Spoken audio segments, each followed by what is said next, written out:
far that we can imagine to be on this lawn in many, many years. This is a big crowd. Welcome, everyone. This is Stinchfield. We have President Trump at the White House. It is the summer soiree. Let's dip in and listen. President Trump said that Ukraine doesn't So I want to thank you all, and very particularly have some good food there. I know a certain place serves our food, and I think you're liking it. I like it, but I think you're liking it a lot. I want to express my gratitude to just about all of my members in the cabinet who are here. They are here in great numbers. I didn't know what they were saying. They said, "I'll see you tonight. I'll see you tonight." And I've been so busy between Iran, Russia, China, and every other problem that we were left that I'm saying, what the hell is happening tonight? And then I said, I'm seeing a lot of thousands of my friends tonight. But I want to thank the members of the cabinet in particular. They've been unbelievable. We have a great cabinet. You see the results every single day. Let me also give a big round of applause and welcome to our new White House interns. This is the very first day on their job. Really great. Julian Nicholas, where's Julian? Where are you, Julian? Are you out there someplace? I think so. Where is Julian? Where? Look at him. Oh, is that? Wow. Good. You ever hear of the great Jack Nicklaus? This is his grandson, right? I immediately said, get him on board because he's got great genes. You can't get better than that. And, you know, especially so your grandmother, okay? Barbara, who's fantastic. So good luck. You're going to do very well. Thank you, Julian. Very good. Say hello. I wish I could play golf like Jack Nicklaus. It just didn't work out that way.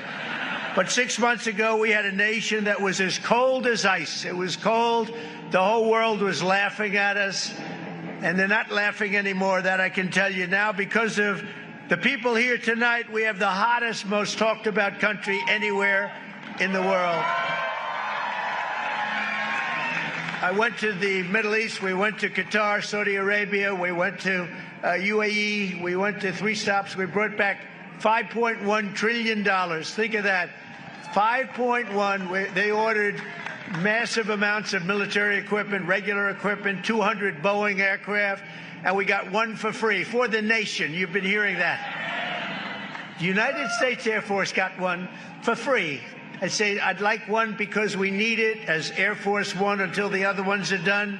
And they said, we would be pleased to give you. So they gave us a Boeing 747 for the United States Air Force. And it's just incredible. The press picked it up and they said, he got a plane. I didn't get a plane. They got a plane. But that's the way it is. You're going to get to know as you deal with the fake news. And then eventually you'll get to love them. Maybe. I doubt it. Actually, I doubt it. But I want to just tell you some of the numbers that just came out. Rasmussen, a majority of Americans now believe our country is on the right track for the first time in 28 years. Think of that. First time in 28 years. That's something. And think of the achievement. And we did that in 4 months. You know, we haven't been here long, 4 months. And we're going to do a lot better than that. But who would think that for 28 years they thought we were on the wrong track? Because I know one thing, that 4 years ago, during our term, we were on the right track. We were doing a great job. And we had one of the most successful, that was one of the most successful terms ever.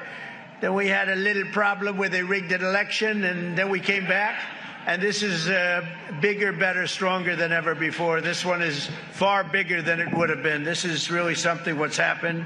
We've created over 500,000 new jobs in a short period of time, secured nearly $15 trillion, new investments that are going into our country. And if you notice, the inflation report came out this morning. We're at about 2% inflation. Can you believe it? And very importantly, because the people were devastated, the last administration, in my opinion, the most unsuccessful administration maybe in the history of our country. Grocery prices went through the roof. Well, grocery prices now are down. You remember they were talking about eggs. My first week in office, the press was screaming about eggs. Eggs have gone up 287%. I said, I'm sorry, I just got here. And the eggs went up. Now the eggs are down at the same price they were. We got them all the way down. And we had 3 weeks ago for Easter, we had an egg hunt, an egg roll, they called it. And they said, sir, could you order, a couple of months ago, could you order plastic eggs? I said, we're not ordering plastic eggs. And by the time we had the event, eggs were all the way down. But think of it, grocery prices are down, gasoline prices are down, and they were down just in time. $1, we had numerous states, $1.98 a gallon, just in time for Memorial Day weekend. How about that? Good timing. You know, this all inures to you because you're all with us. This is a family. This is really a family. So when I do good, you do good. When we do good, we do good together. That's the way I want it. Incomes are soaring, and in April, we achieved the largest drop in consumer prices, the largest increase in consumer confidence, both of them, in many, many years. In one case, we've never had such a drop. It's never been like this. We've never had this kind of success. I just hope it keeps going. You know, you do need a little luck, too. You know that. And sometimes you need a little prayer. Maybe all the time. We need a little bit of a prayer. But we're going to keep it going. In a single month, we also cut the trade deficit in half by 50%. You believe that one? You don't hear that too much on the news. They don't like to tell you those things. In a matter of weeks, we slashed the number of illegal border crossings released into the United States down to practically nothing. 3 people got in. 3. We had hundreds of thousands, and 3 people equates to 99.999%. How's that, good? I couldn't reach 100%, I'm sorry. And of the 3 people, I have to tell you, 2 of them were medical emergencies, okay? So I'm going to say 1 person got in. That was a piece of work, I guess. I'd like to meet that guy. I'd like to meet the guy that got in. Peacetime enlistment numbers. This is something we're all really proud of. It's a big deal. Peacetime enlistment numbers for every branch of our military, every single branch, are at the highest levels in modern history. And 7 months ago, we had the worst recruit. Think of this. This is done in 6 or 7 months. 7 months ago, we had the worst numbers in recorded history. Nobody wanted to join the Army, Air Force, Navy, Marines, Coast Guard. Nobody wanted. Or our police. Our police are likewise through the roof. 6, 7 months ago, they couldn't fill a position. You couldn't fill it in the military. Now it's hot as a pistol. We have the best numbers. Think of that. The best numbers in a short period of time in modern history. And that's something I'm very proud of. And that's because the people of our country, you love our country, you were devastated to see what was happening, and now you're thrilled to see what's happening because we have a hot one and we love it. We've achieved more in 4 months than most administrations have achieved in 4 years or 8 years, and none of this would have been possible without you. You're the ones that are really doing it. You're the ones that are making it happen. You really are. And someday, one of you, maybe 2 of you or 3 of you, will be standing right here saying very similar words. I hope you're saying similar words. But that's a real possibility because there really is this greatness in this crowd. There's greatness. You might not even know that, but there's greatness in this crowd. The caliber of talent we've assembled is unparalleled. This is really the strongest, most talented team that we've had, and I think that this government has had in a long time and maybe ever. I really think this could be the best team. We worked hard on it. In just 135 days, we've hired over 3,200 patriots to deliver on the mandate that we received in November. November 5th, we want to go down as one of the most important days in the history of our country. That's Election Day. We're going to make it the most important day. And as of tonight, we filled 91% of our political appointments. And I'll tell you, we have a waiting list. Likewise, we have a big waiting list of people that want to come over, work here with you, work in the White House. Every single department, every single agency has a waiting list of people that want to come in and be with us. The Department of Veteran Affairs has achieved already 100% staffing, all with people that we want. Really great people. The Department of Defense, Commerce, and Treasury is over 90% of the political hires. They're complete. It's a record at this time, so early. And the Departments of Homeland Security, Health and Human Services, Labor are all over and up to about 95% already. So that's incredible. I want to thank the great Chief of Staff, most powerful woman anywhere in the world, they say. She got the most powerful woman in the world. One phone call and a group of people, I better not say it. I was going to say one phone call and the country is wiped out, but we're not going to say that because we're a peace-loving nation. We are a peace-loving nation. Susie Wiles, where are you, Susie? There she is. No, she's great. And Sergio, thank you for the great job that you did. I appreciate it, Sergio. Sergio Gore. They have done a really amazing job. Susie, I'll tell you what, she's the first woman chief of staff in the history of our country. And I'm surprised to hear that. And I watch those men, and she watches over them, and if they get a little bit out of line, they may be big shots, defense. They may be at commerce. They may be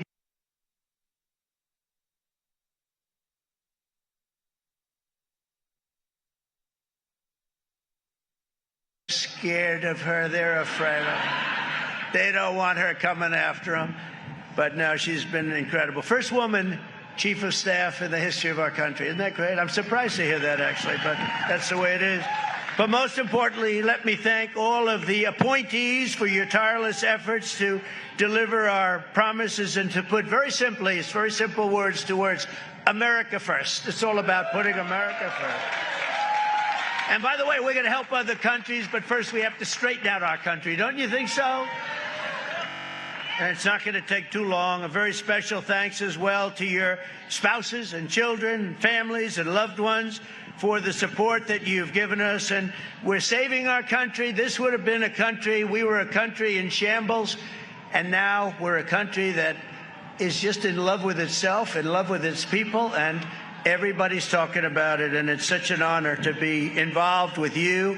And without you, it wouldn't be happening, because together we've begun the golden age of America. This is now the golden age of America. It's a beautiful term and a beautiful country. And we're going to make our nation safer and stronger and prouder, richer, freer, and greater than ever before. And I can give you my word, I'm going to work so hard. We're going to work harder than any president's ever worked. We have to, because we got off to a little rough start. They gave us a very bad hand, and we've taken that bad hand and we've turned it into the best hand you can get, and you're the reasons why. And I want to thank you. We love you all. Thank you very much, everybody. Have a good time. Don't eat too much. Thank you very much. Thank you. Thank you very much. Thank you.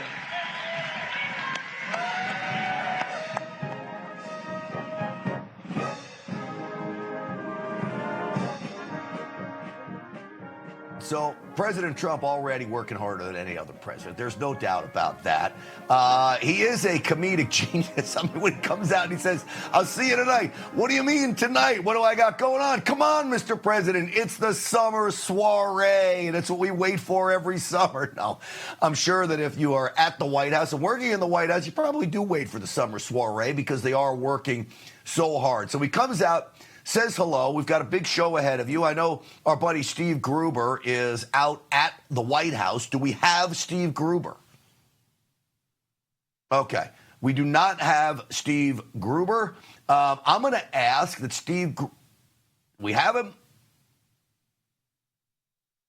All right. He's patched through. Let's go out to Steve Gruber, who is at the White House at the summer soiree. Steve Gruber, welcome to the program, my friend. Well, Grant, good to have you here. I had the good pleasure to stand next to Howard Lutnick for the whole event, who was chuckling, applauding, whistling. It was cute. He was standing right next to me. It was a beautiful event here. And how optimistic, Grant. You've got literally thousands of people packed in here. And like Donald Trump said, it's the first time ever. Of course, he said, we'll do it for the next 4 years, maybe the next 8. You just never know, right? Yes. And for everybody out there, I know the president is joking about that, but the left's going to eat it all up, of course. It's got to be a happy feeling for everybody there, Steve. This is kind of a little bit of a celebration to let loose for everybody that's working very hard.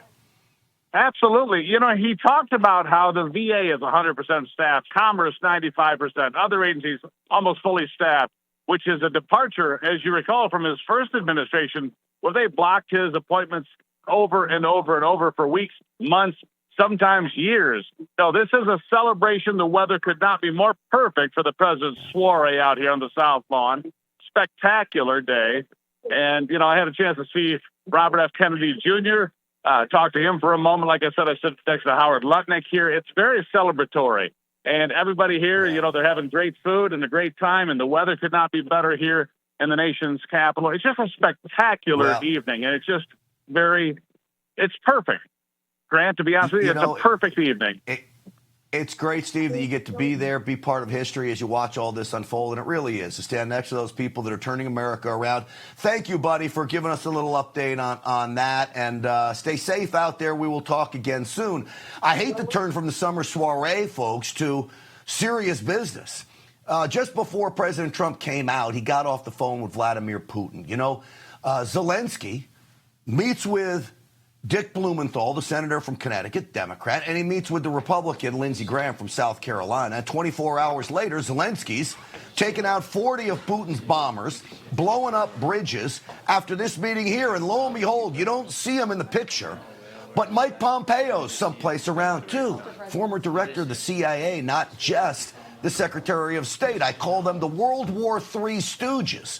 What in the world are these people doing? This is Lindsey Graham shortly after meeting with Zelensky, who I think Lindsey Graham is pushing us to World War III to line the pockets of his defense contractor friends, quite frankly. President Trump said that Ukraine doesn't have good cards. Well, Russia's much bigger and has a lot more people. I get that. But the world has a lot of cards against Russia. And one of those cards that we have is about to be played in the United States Senate. In America, you have more than one person at the card table. We have three branches of government, and the House and the Senate are poised to act.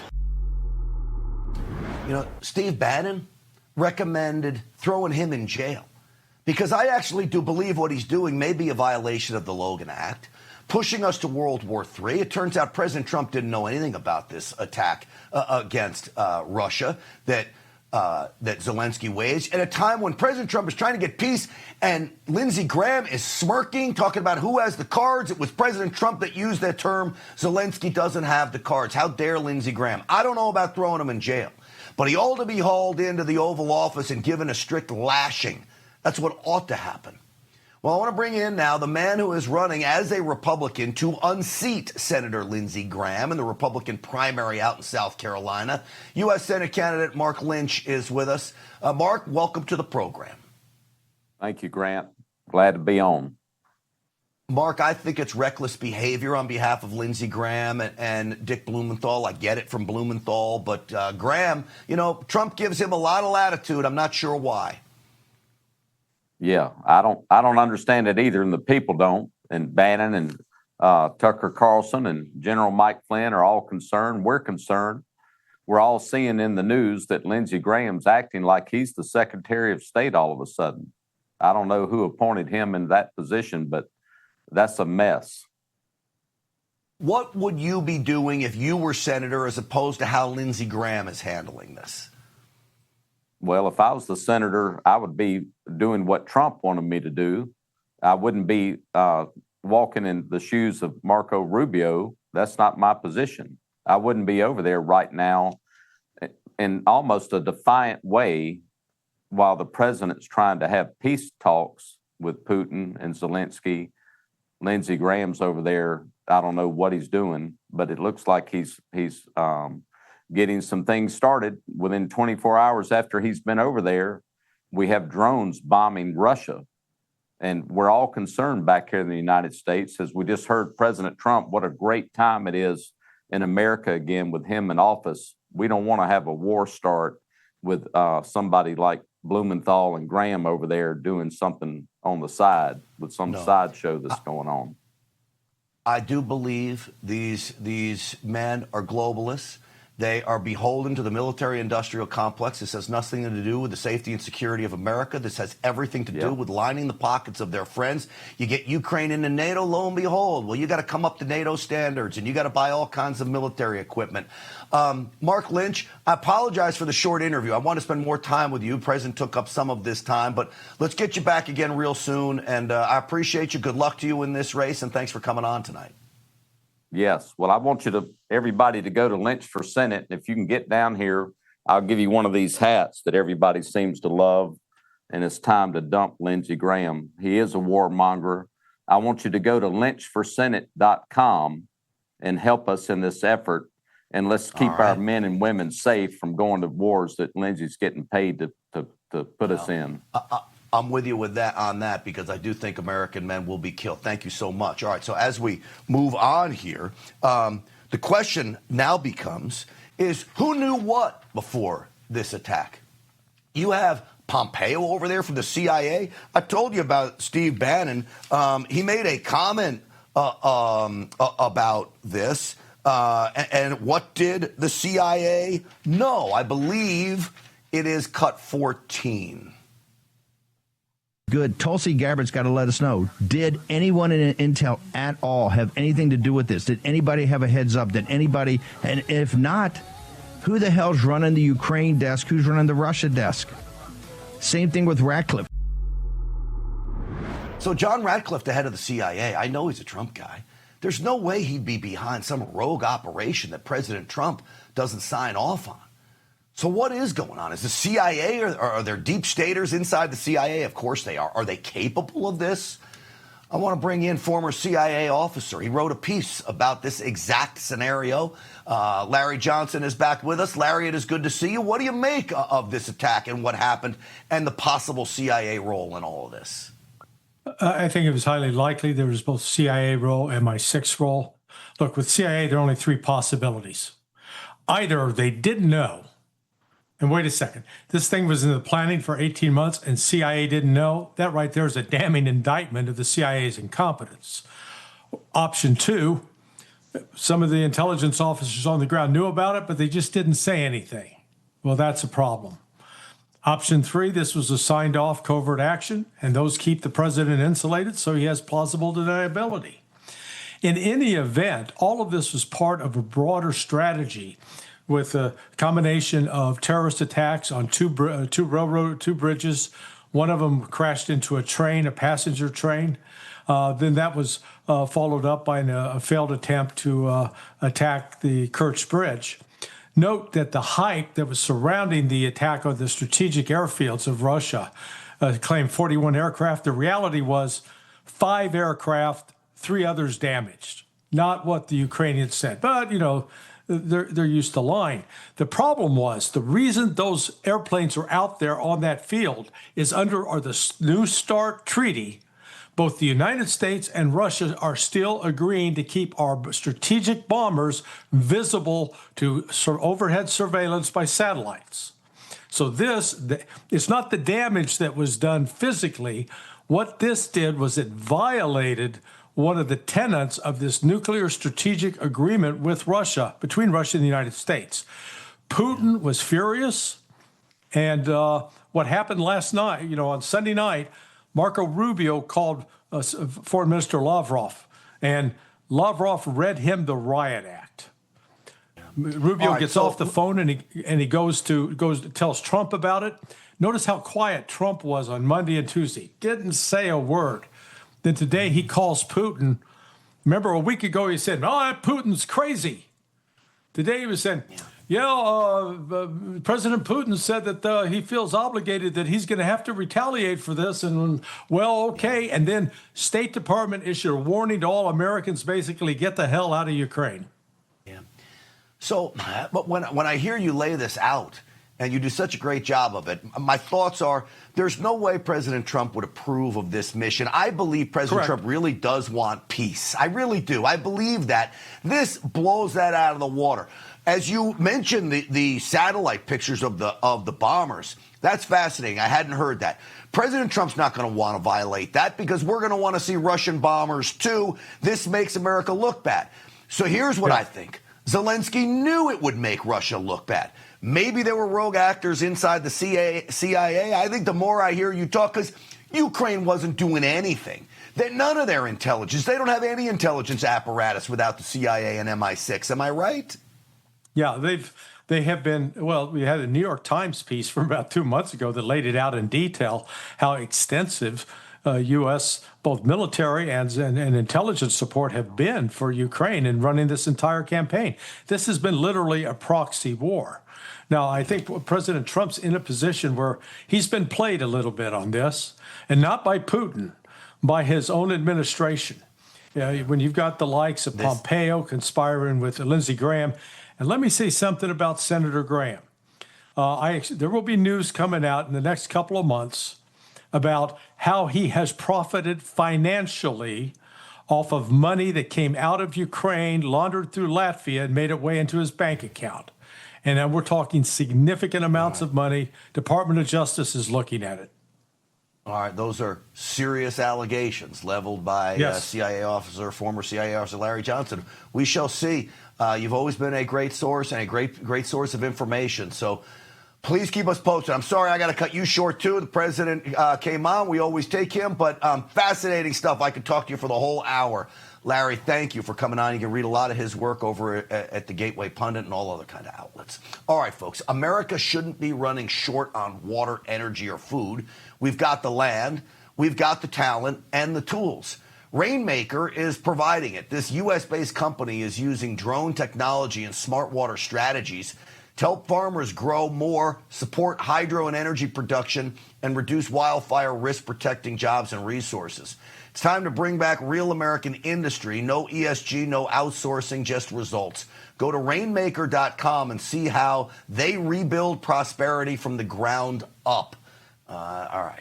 Next up, Hakeem Jeffries calls for the doxing of ICE agents. We talk about the dangers of that next.